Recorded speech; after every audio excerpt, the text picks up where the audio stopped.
In 1974, in Llandrillo, Wales, residents felt severe tremors. Tremors, which some felt were not naturally caused.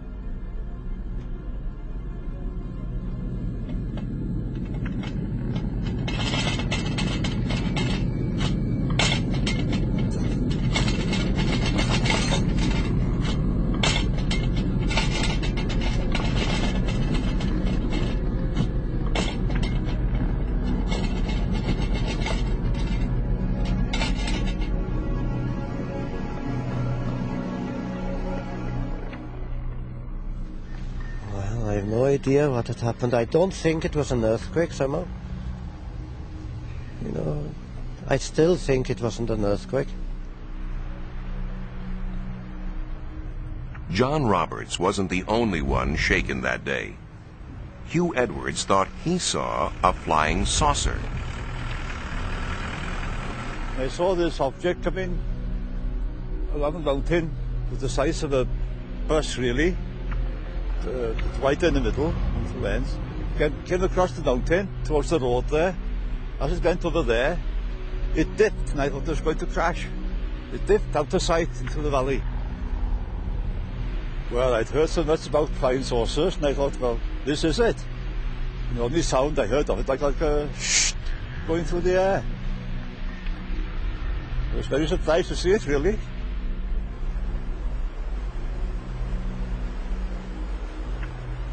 The district nurse thought perhaps a plane was down. I thought there might be an air crash. Maybe as a nurse we could help giving first aid. So I called to my daughters and we got into the car and we made our way up to the mountain.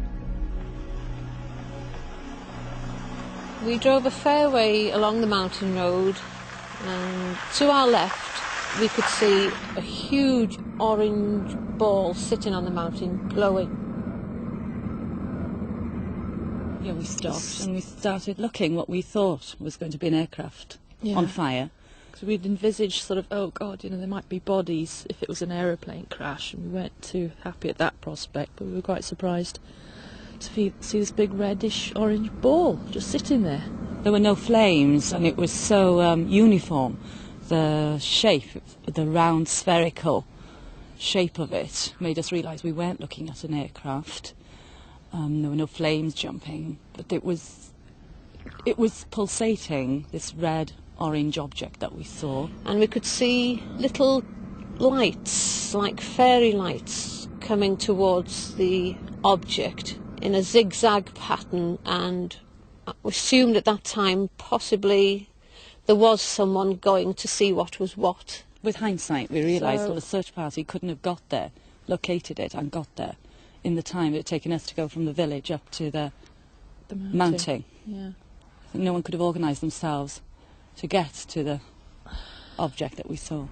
It was the 20th of January 1974, and there was an earthquake at 8:30 in the evening, which was 3.5 on the Richter scale, and was felt for a 60-mile radius. And there was an explosion seconds or minutes after. A lot of firstly, the first person to arrive on the scene was a nurse and her family, because she thought it was a plane crash and that she'd go to lend assistance. And she informed the Colwyn Bay headquarters, police headquarters, and they said, yes, you go ahead and we'll inform the appropriate authorities.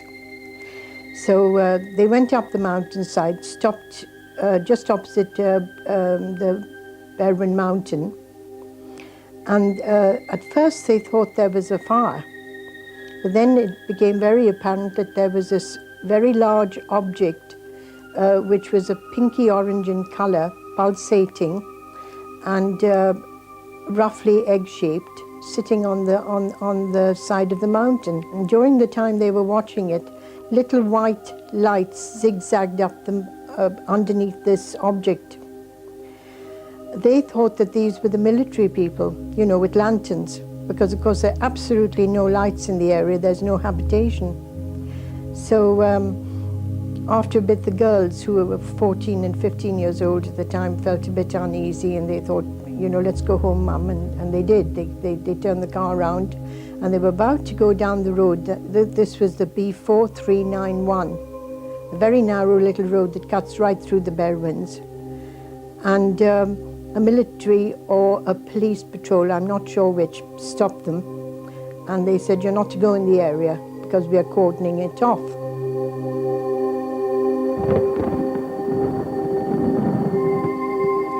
I didn't ever get first-hand reports for the first few years. But after I'd been down to the Bala area and interviewed the main witness, you know, the nurse and her family, I then started getting first-hand reports from all over the place, particularly Wrexham, which is quite a distance from Bala. And they all said exactly the same thing, that this was what they saw, a pinky orange object sitting on the side of the mountain, and it was pulsating. And when I asked them if it was just a big bright light, they said no, it was very clearly defined.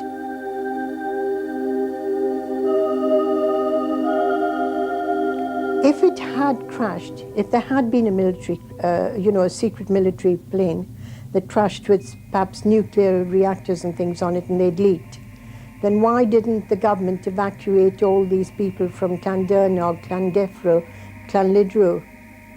You know, they put their lives in total jeopardy.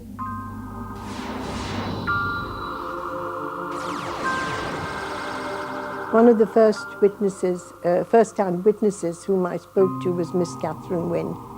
And she told me that they had been up at the area of Llandrillo to take her father to visit relatives there.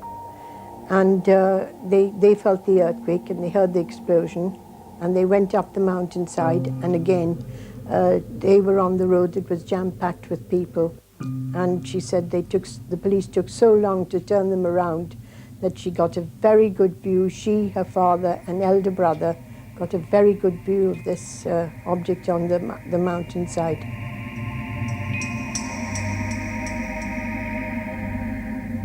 Well, with regard to the alien bodies, I have to put a big question mark, because obviously you can never really know, because the military cover up all these things so successfully. But in view of the fact that so many people did give me this report, there is a possibility, if there was a UFO on the mountainside, well, it's got to be piloted by somebody. As I understand, initially the information was that there had been a large set of sightings in the Berwyn Mountains region in North Wales. Margaret Fry had been one of the original investigators on this, and she'd gained a lot of first-hand witness statements from people who'd been on the side of the mountain and witnessed this orange light, orange-red light, and that a lot of people in the towns nearby had actually seen a glow in the sky. There'd been an earthquake in the region, and some people had reported a loud bang which might have come from an explosion. That's where the story lay, and it had been fully sort of documented up to that point. Nothing more could be done, so we thought, with the story.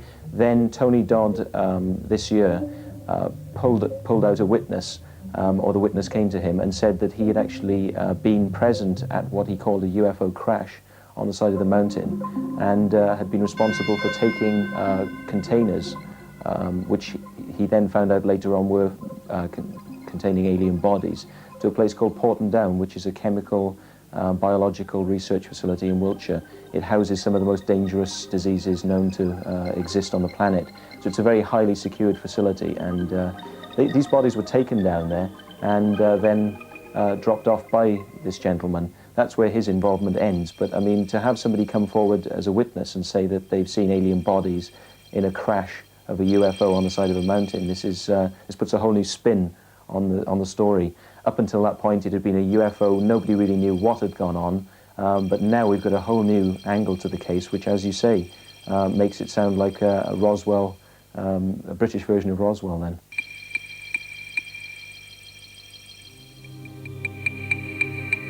It has been speculated that there is some research going on into alien sort of bodies at Porton Down, and this has come to me from other sources.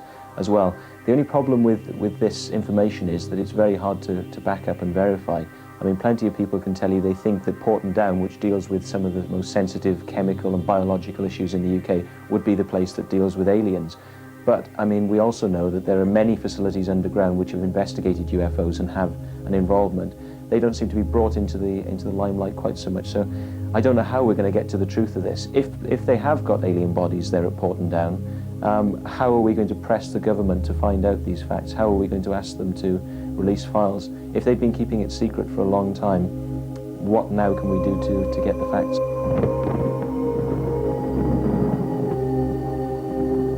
The witness who's come forward, who's working for the army, he's been given a name, James Prescott. He wishes to remain anonymous at this point because of repercussions he says may happen to him because of releasing sensitive national security implication information. I'm never happy, really, with hearing from people who don't want to come forward fully and give their names and addresses, because it sort of puts them one step back from the information. A witness is only, in my estimation, a real witness when the full facts are out.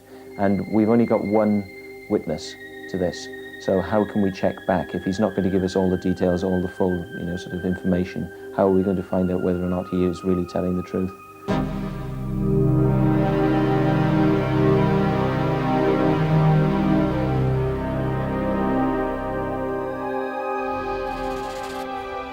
The remote Berwyn Mountains are the Welsh village of Llandrillo.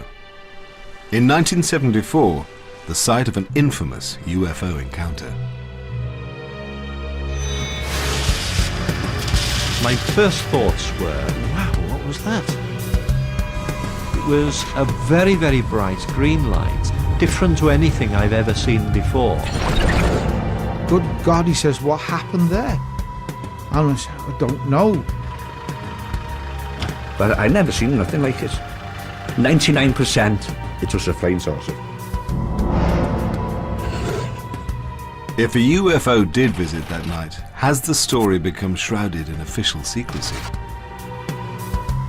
The government obviously did not want us to know what had happened. 34 years on, the story continues to intrigue.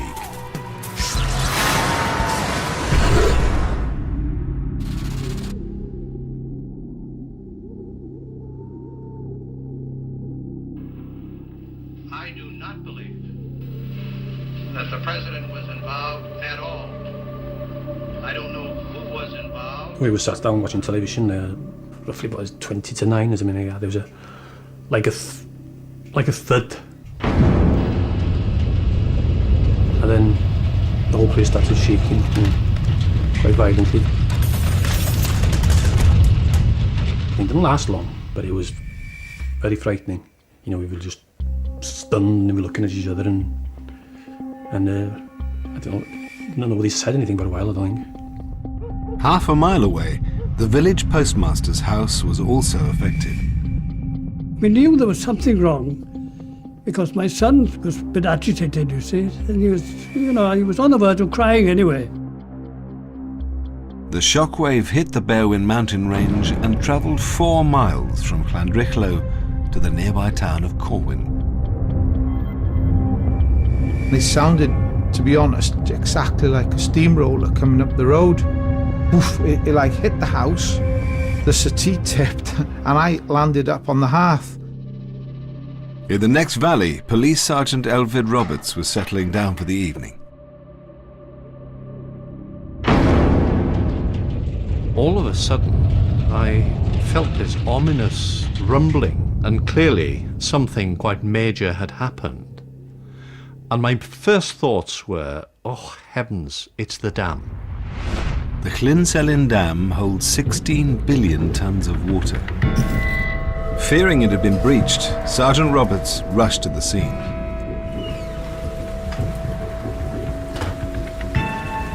Having taken a moment to collect my thoughts and got in the car and thought, right, I'm going to need to drive down towards Bala and see what I can discover.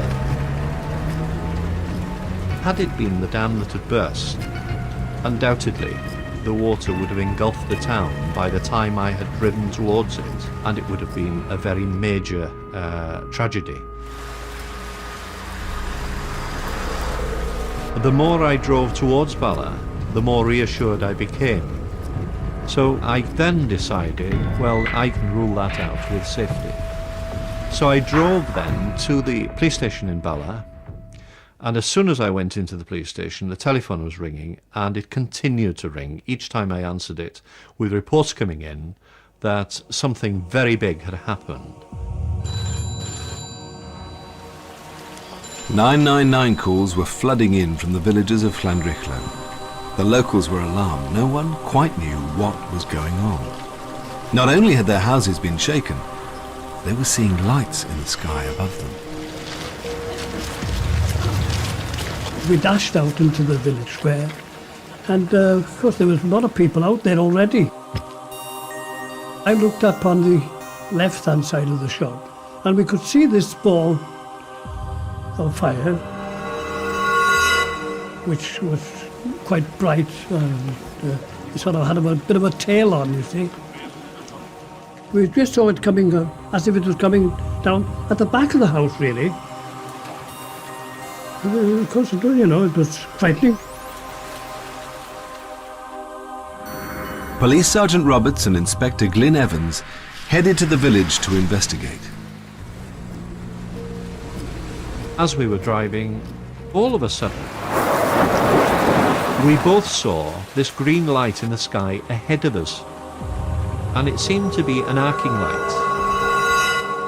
But it was very sudden, totally unexpected, different to anything I've ever seen before, particularly because it was this green arcing light with sort of blue tinges to the edges. The police didn't know what would confront them when they arrived at Llandrillo, but January the 23rd, 1974 would be one of the longest nights in the village's history. Were these strange phenomena naturally occurring terrestrial events, or something otherworldly? I'm sure all the locals who can remember it would dearly love to find out exactly what it was. On January the 23rd, 1974, an explosion rang out and something shook the Berwyn mountain range in North Wales. After receiving dozens of 999 calls, police officers Elvid Roberts and Glyn Evans raced from their headquarters to the village of Llandrillo. On their way, they'd seen what many of the villagers had also seen, a bright light arcing across the sky. We arrived in Llandrillo. The whole village was out on the roadway. It was serious enough to get all the drinkers out of the local pub, the Dudley. And they all wanted to tell us what their experience was. Some of the villagers had seen a very large round bonfire, they described it as, upon Cader Bronwen. With 24 of its peaks above 2,000 feet, the Berwyns are notorious for air crashes. Just 2 years earlier, a military aircraft had come down in the area, and the police made an air accident their first line of inquiry. Had it been a crashed aircraft, perhaps there was an explosion somewhere, and that was the sort of arcing light from the explosion.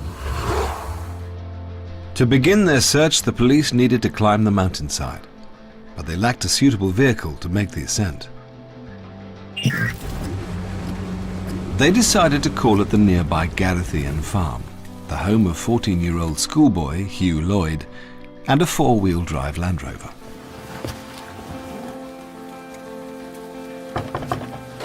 So a knock on the door, and there was a police officer there.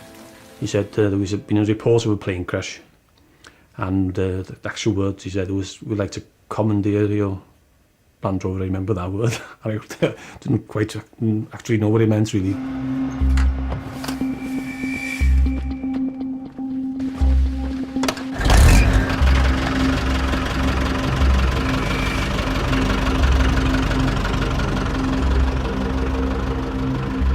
When we were on top of the mountain, we actually used our own torches.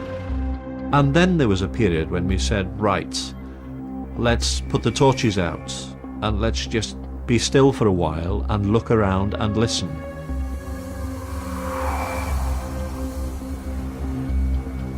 As much as we could, We tried to establish if there was anything at all unusual up there.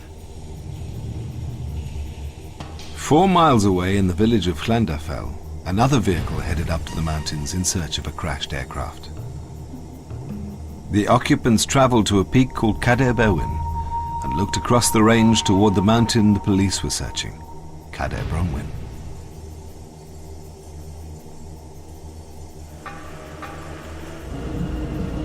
District Nurse Pat Evans had taken her first aid trained daughters with her in case anyone needed medical assistance. Although she didn't find a plane wreck, Pat Evans did see something else.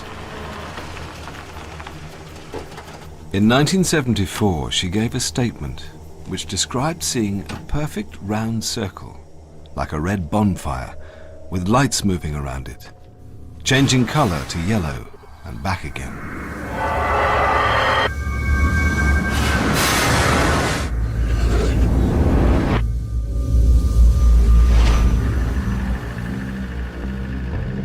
On the mountain opposite, the police search for the crashed aircraft had drawn a blank. It was with a great degree of disappointment that we came back down from Cader Bronwen, having found nothing. Whatever had happened that night was still a mystery.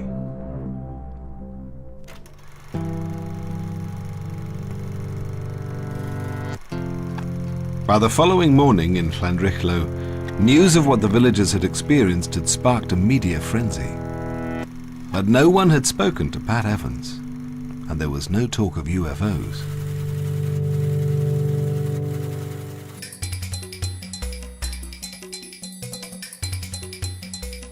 Hello again. A remote area of North Wales was shaken by a mysterious explosion during the night, and no one yet knows why.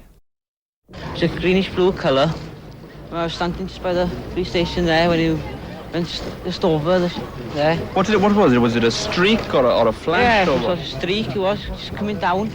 The whole house was shaking, you know, trembling underneath somewhere. What did you think was happening? No idea what was happening. We were all stunned for a few seconds. The villagers were keen to find out whether there was a rational explanation for the streaking lights. Experts have been trying to establish all day long whether the explosion was caused by a falling meteorite. Astronomer Dr. Ron Madison was the first scientist on the scene in Llandrillo. We were at home listening to the late radio news, and there was an account of an explosion followed by great flashes in the sky, and it happened only about 50 miles from where we were living. And it occurred to me, being an astronomer by training, oh, this is probably a landed meteorite. Joined by colleagues from the astronomy department at Keele University, Dr. Madison launched a search for what he thought may have crashed onto the mountain. Not the plane that the police were looking for, but a meteorite.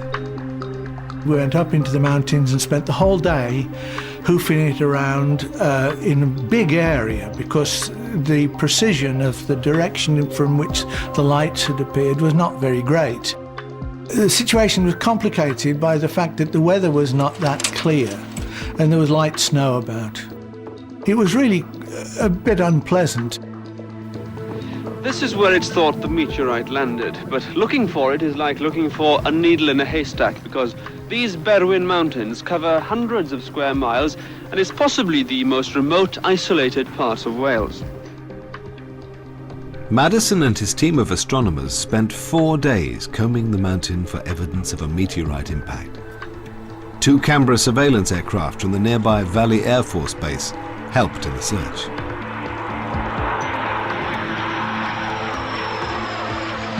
I thought it would be a good shot to get the Air Force team in Anglesey there at Valley to do a photographic survey. And they agreed and did a whole survey of the mountain range. Whilst the astronomers scoured the mountain for evidence of a meteorite, the police and an RAF rescue team continued to search for a crashed aircraft.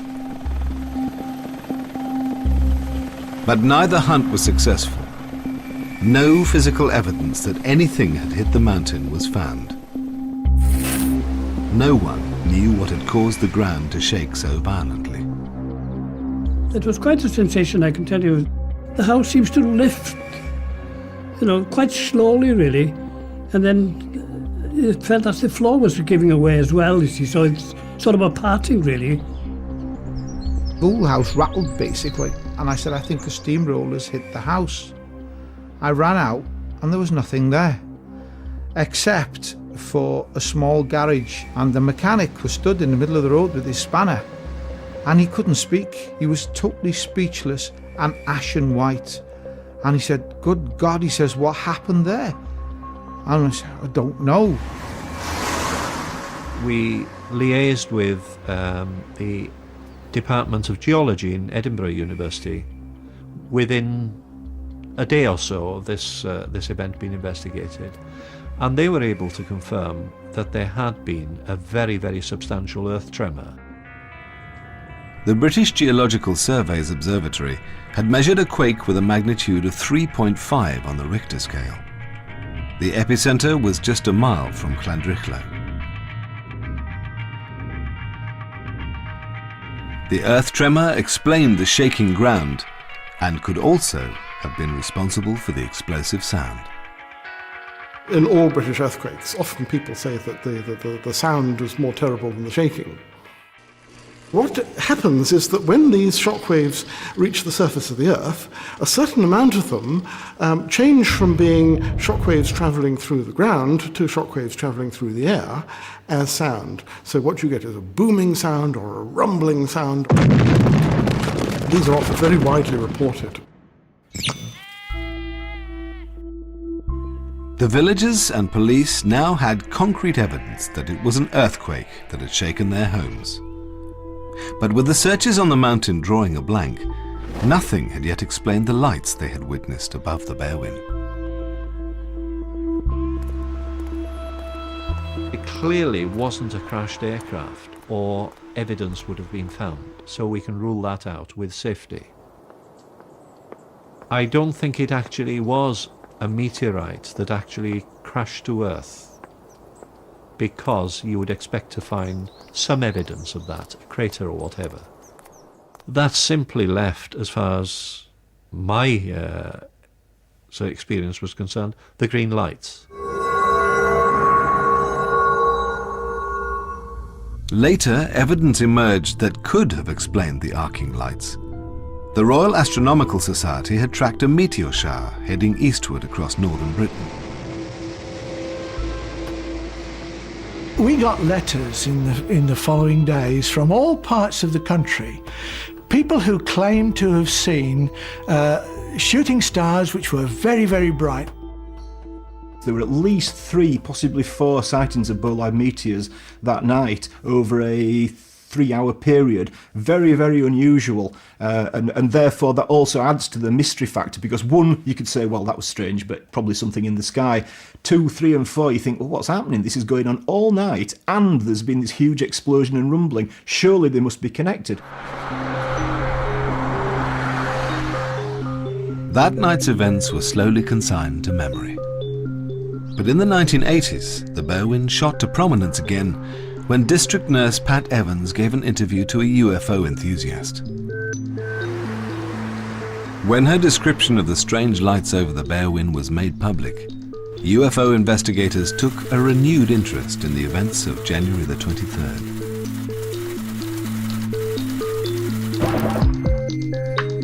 Over the last 30 years, Jenny Randalls has investigated thousands of UFO sightings. She has looked closely at the Berwyn case. When the district nurse came forward with her story, the case had really lay in limbo for about 10 or 15 years. Even within the UFO community, nobody was taking it seriously. It had died a death, effectively. Suddenly, her story, when she gave it, resurrected the entire case, because at last we had an eyewitness who was describing something that appeared to be more than just a light, and more importantly, something that was actually on the ground. Nurse Evans gave a statement to the British Geological Survey in 1974, which only came to light in the 1980s. UFO skeptic Andy Roberts has examined it in detail. these pieces of information were gathered within a couple of days, a couple of weeks at most, of the actual event. So it's contemporary evidence, first-hand, taken at interview and written down. I've met her and interviewed her. She's a very down-to-earth, practical person, and I believe that what she says she saw whatever that was, and you know, that's the crux of the matter. Pat Evans described a stationary light like a bonfire on the hillside.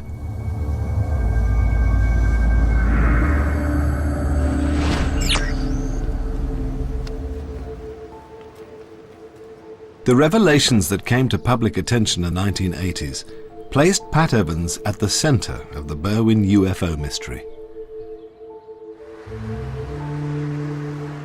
She is now tired of the attention and moved abroad. Nurse Evans doesn't want to discuss this business for the simple reason, and for the last 30 years the poor lady's been continually hassled by people who look for UFOs and aliens and the likes, to all those kind of people and to those who disbelieve all those kind of things. And she's had the two types on her doorstep arguing with her and basically telling her what she saw wasn't true. Unlike his near neighbour Pat Evans, after 34 years of silence, Geraint Edwards is willing to talk about his close encounter. It happened on the western side of the Berwyn just 3 weeks after the nurse's sighting. The retired gamekeeper has no doubt that what he saw was otherworldly.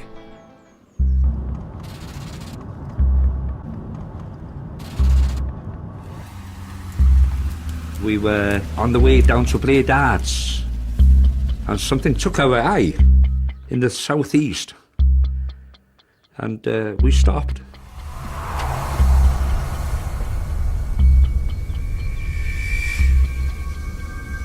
Well, it looked like a rugger ball, but the ends of it was more pointy, all red, standing in the same place, probably about 60, 100 foot above the horizon of the mountain.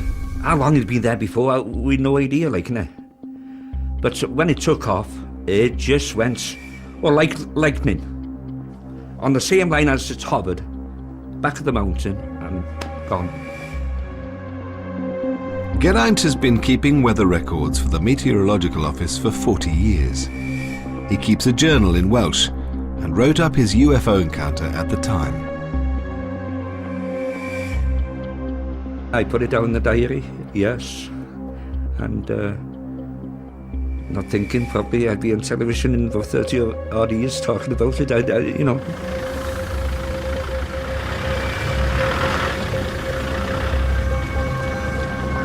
You know, it was, I say, 7:15 on a Friday night. Probably if we were coming home from the pub, people would be, oh, they've had one or two, or, you know, but this was going to the pub. It's definitely a flying saucer. Fantastic. It's a pity I didn't have a camera or something. You had the time to photograph it because it was there for at least 10 minutes, just hovering. No photographic or other physical evidence exists of the Berwyn sightings, but one more recent British encounter has been caught on camera. Shot in 2000 and never shown before, could this be evidence of an extraterrestrial craft? Oh dear. You think I'm bloody daft, but this is a UFO. The proliferation of domestic camcorders and mobile phones means that, unlike the sightings on the Berwyn Mountains in 1974, more recent close encounters are much more likely to be captured on camera. In October 2000, Sharon Rowlands was at home in Bonsall, Derbyshire, watching TV, when something outside caught her eye. Oh dear. You think I'm bloody daft, but this is a UFO. Oh, it's gone all funny. It's spinning. Inside the disc, you could see like lines round it, as if it was in segments, with a dark centre to it. But it's moving slightly to the right, and it is slightly. It's getting bigger. I would think the object was maybe as big as a a detached house or slightly bigger than that, because at one stage we did think it was going to land in the field in front of us, and that made me feel very, very nervous. It's now gone like a saucer. And then it looked as if engines from where this bite was starting up, turns, and then it just blinks out, it just disappears. I've never seen anything move as quickly as that. It didn't move slowly like an aircraft that you can see disappearing into the night. It just went. It just completely disappeared. It's moving. Oh, it's going. Wow, it's... There 1 minute, gone the next.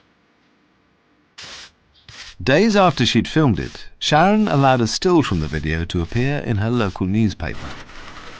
She was shocked at the reaction. Like Pat Evans in Berwyn, going public with the UFO sighting made her life more difficult. The ball just rolled and escalated till we'd got everyone knocking on doors, following me, ringing up. It really got quite scary. So we then put the tape at the solicitors in a vault to keep it safe. So that's where it stayed until now.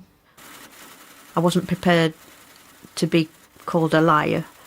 I'm not a liar. What you see is what you get. What's on the film is genuine.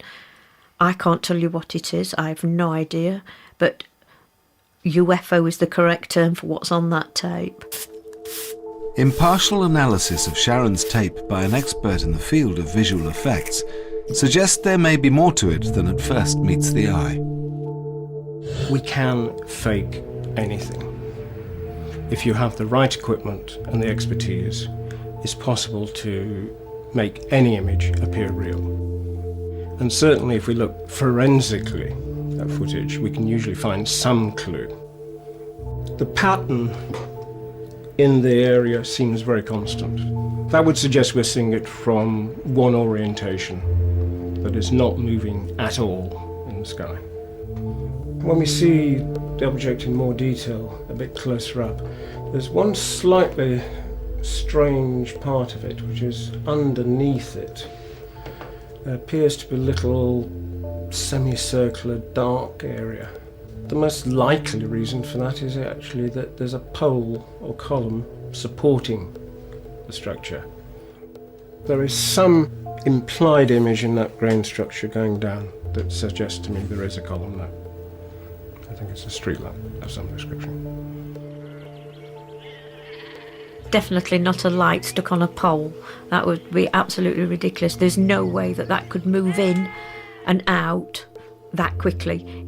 It was so large as well. No, definitely not a light on a pole. It was a very clear night, no clouds.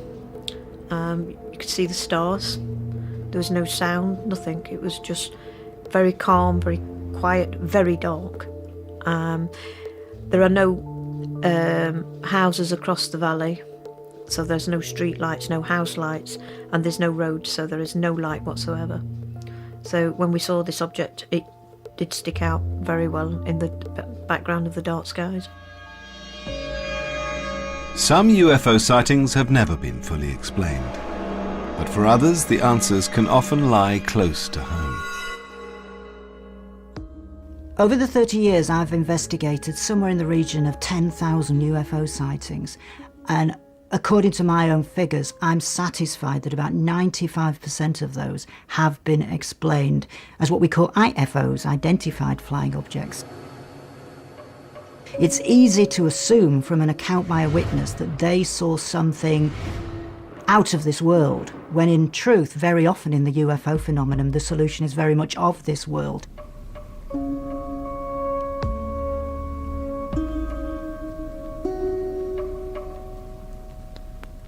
Most recently, the trend towards releasing Chinese lanterns at summer barbecues has prompted concerned members of the public to telephone the police to report squadrons of UFOs crossing Britain's skies. fact, I've had UFOs that turned out to be hats blowing in the wind. I've even had one case of a reported alien in a shopping centre, which turned out to be a dog that had escaped from a circus and had run off through a pond and was wandering around standing on its legs with its hair all matted, and had terrified one or two people who I suspect were a little bit worse for the wear at the time. People see unexplained lights in the sky on a regular basis. We live in a world where people don't really have the first idea about what's in the sky. People are very ignorant of astronomical phenomena, celestial phenomena, meteorological phenomena. I mean, I've seen several lights in the sky that I haven't got a clue what they are, but that doesn't imply any mysterious origin. It just implies that you've seen something you don't understand. When it comes to the Berwyn incident, could it be that in 1974, District Nurse Pat Evans simply misinterpreted the lights she saw? Skeptics suggest that what she was in fact looking at was the police searching for a crashed aircraft and a group of poachers, all of whom were standing 3 miles away on the mountain opposite, called Cader Bronwen.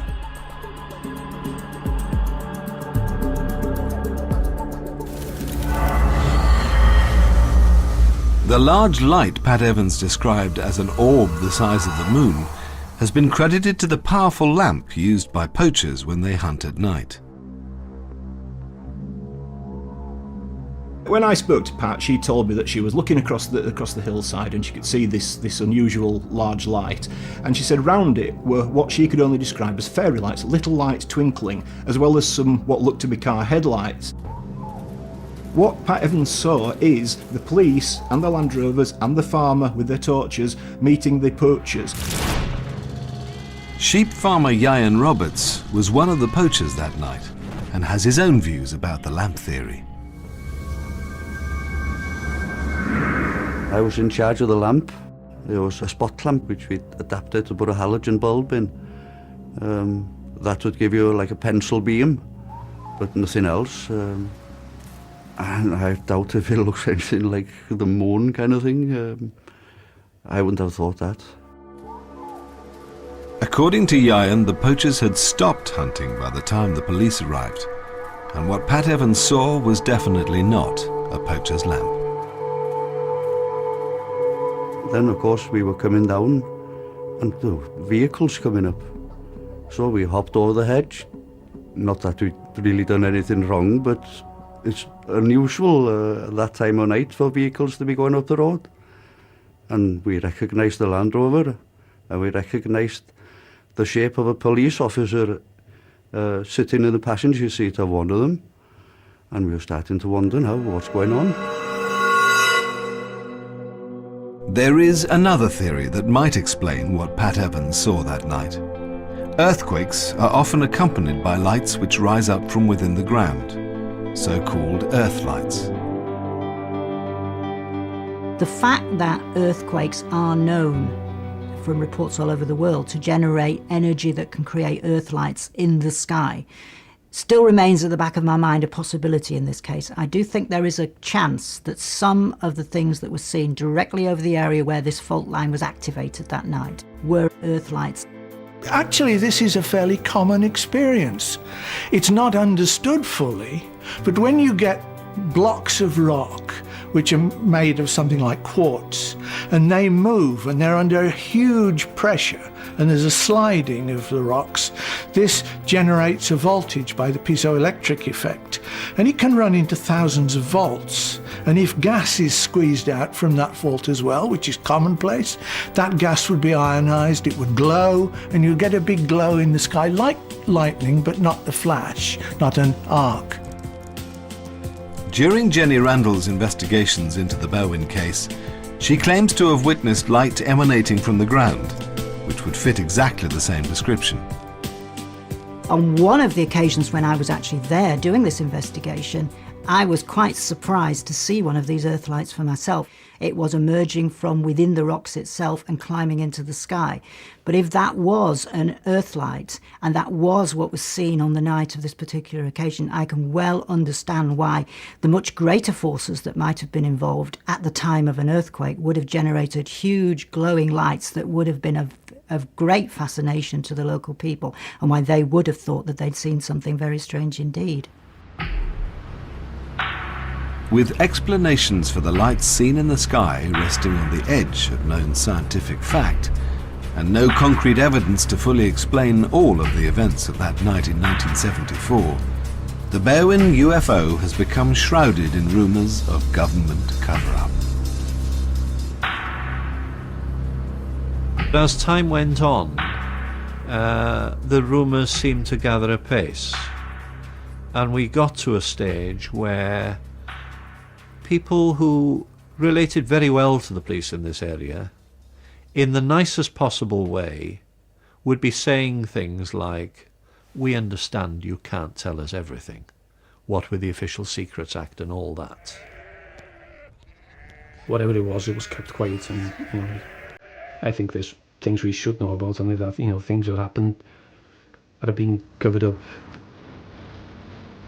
Could the Ministry of Defence have covered up the Berwyn case? Nick Pope worked on their UFO investigation desk for 3 years. Ministry of Defence actually takes an interest in all UFO sightings because by implication they are potentially unauthorised intrusions of the United Kingdom Air Defence region. Where you have mass waves of sightings, the MOD, like any other organisation, would probably think, well, there's no smoke without fire, something's going on here. So did the Berwyn case attract the attention of the fabled Men in Black? Smart-suited men from the ministry are dispatched to fact-find after a reported UFO sighting. We were watching a couple of so-called educated people coming along to find out what we'd heard or seen. Over the years, people from the MOD did go and visit UFO witnesses to take details of their sightings. And I suppose if two people in smart suits turn up on your doorstep and say we're from the government and take details of your report and go away, it's easy to see how that can evolve into a story about sinister men in black. It may well be that in the case of the Berwyn, it wasn't Men in Black at all who were speaking to local witnesses. The British Geological Survey sent seismologists to Llandrillo in the weeks following the earthquake. Well, the interesting thing about the Men in Black is that the Men in Black were actually seismologists. 4 of my colleagues went down to North Wales and they asked people, how strongly did you feel the earthquake? And then apparently some UFO investigators some years later found out that these mysterious strangers had appeared in the village and said, aha, the Men in Black have been at work. In this case, I had great delight in actually going to my former colleagues, they've all retired now, and say, did you know that you were a Man in Black? In May 2008, the government released previously unseen UFO case files. Would they provide any more clues to the Berwyn incident? There's been in the papers recently a big flurry about the government allegedly releasing all these new documents. Now, there was great excitement. People thought there's going to be things in about Berwyn. I'm afraid there isn't. The information should have been released. It's still not been released, and therefore that throws more intrigue on it again as to why not. What are they hiding? Is there anything to hide?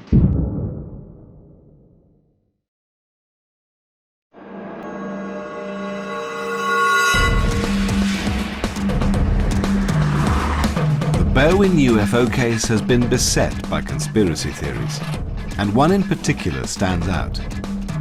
If the events of that night in 1974 were naturally occurring, then why was there a large military deployment into the area? Hill farmer Ieuan Roberts knows every inch of the Berwyn Mountains. He's lived and farmed on them all his life. Ieuan remembers seeing a lot of military activity in the days and weeks following the reported UFO. After we finished with the chores in the morning, we were looking across the valley. We could see the army, as if they were going to search the area, starting off at the woods and facing up towards the summit. in rows so many meters apart. And we arrived at the conclusion they were the army. Who else would they be? Firefighter Adrian Roberts recalls that the mountain was virtually a no-go area. There was a lot of military action in the area. Areas were secluded off for the public. It was about 3 months before anyone was allowed to go anywhere near the site. But skeptic Andy Roberts isn't convinced the locals are remembering the facts exactly as they occurred. The following morning, a 3-man team arrived from RAF Valley, a mountain rescue team. The fact that they'd left their military vehicles in the village has given rise to some people thinking that there was a huge military presence there the day after, and that the military presence was collecting this crashed UFO. And all these various separate elements have become melded together by the media to a certain extent, certainly by some ufologists, into the crash of an extraterrestrial craft. And the story is then extended to the point where some people even believe that they've got a piece of metal in their basement belonging to the craft. Other people say that they've spoken to members of the crash retrieval crew and so on and so forth. Fantastic stories, wonderful mythology, but there's no evidence. In 1974, newspapers reported that soldiers had been seen removing boxes from the mountain. And Berwyn's military mystery deepened in 1996, when a soldier using the pseudonym of James Prescott made a claim in UFO magazine. He said that he'd been part of a unit that had removed 2 dead aliens from the mountains to the UK's most secret military research base, Porton Down. Skeptics have their doubts. That simply made me smile, because it's so improbable. There would be serious practical difficulties with it.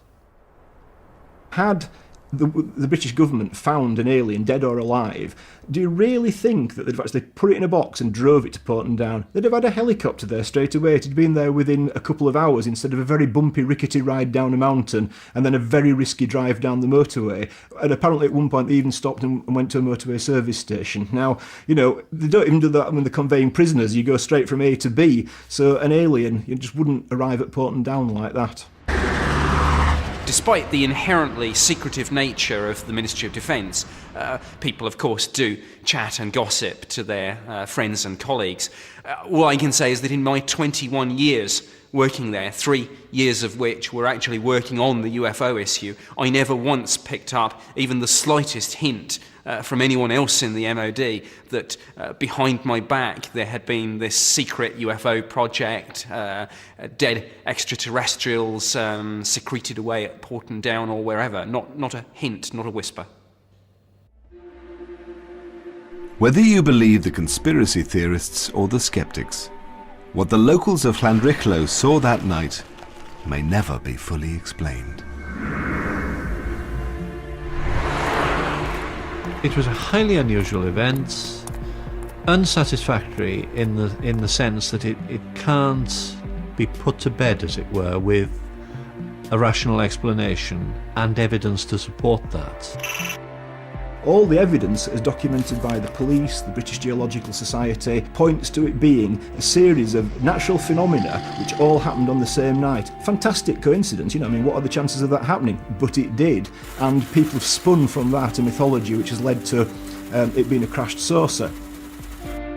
I thought probably it wouldn't happen to me to see something like that, but definitely it did happen to me that night in February 1974.